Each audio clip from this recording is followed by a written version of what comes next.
सियावर रामचंद्र जी की जय।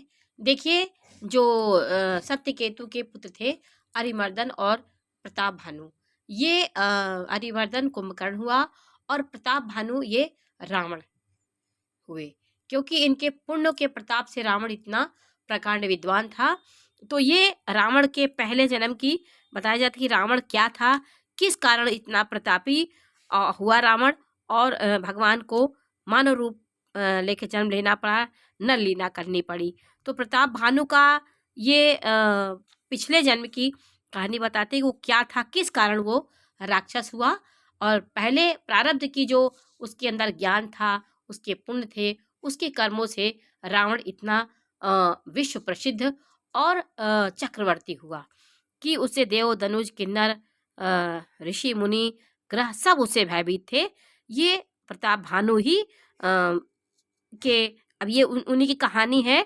उन्हीं की कहानी कैसे वो जंगल में गया, कैसे सुअर उसको, एक मायावी सुअर ने उनको भ्रमित किया, कैसे उसको पीछे वो दौड़ते गए और कैसे रास्ता भूल गए, ये सब सारी बातें इसमें बता रहे हैं।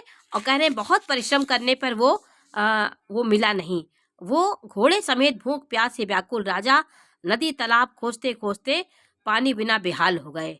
अब वो आश्रम आश्रम भटक रहे थे सुअर के लिए। वह सुअर जो मायावी सुअर था उसको ढूंढ रहे थे और गुफाओं में घुस रहा था, कभी पहाड़ी में घुस रहा था, कभी इधर उधर उनको भगा परिश्रम करा रहा था।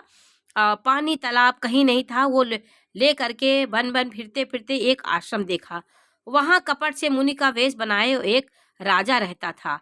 उसका देश राजा भानु प्रताप ने छीन लिया था और वो सेना को छोड़कर युद्ध से भाग गया था।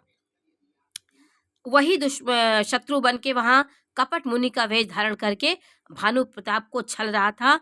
और उसने अब भानु प्रताप जब उसके आश्रम में गए तो भानु प्रताप का समय अच्छे दिन जानकर अपना कुसमय बुरे दिन अनुमान करके उसके मन में बड़ी ग्लानि हुई।